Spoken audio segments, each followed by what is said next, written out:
11 июня сотрудники уголовного розыска отдела полиции авиастроительной при содействии коллег из Управления МВД России по городу Казани и Управления уголовного розыска МВД по Республике Татарстан в городе Дмитровграде задержали 38-летнего мужчину. Его подозревают в разбойном нападении на 81-летнюю пенсионерку и ее незаконном лишении свободы.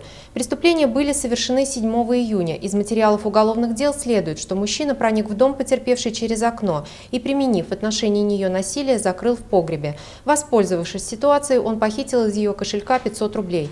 Спустя время пожилую женщину из погреба освободила соседка, которая услышала крики о помощи. Она же помогла ей вызвать полицейских. С целью установления личности и местонахождения преступника полицейские провели полный комплекс оперативно-розыскных мероприятий.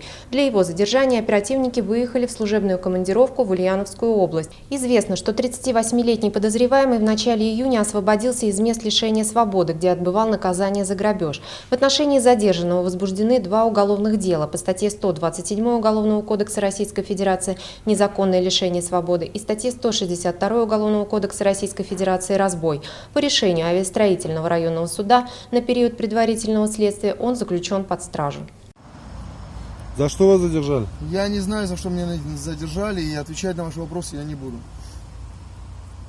Вы что-нибудь совершали? Я ничего против не совершал. закона? Ничего вообще, абсолютно я не совершал.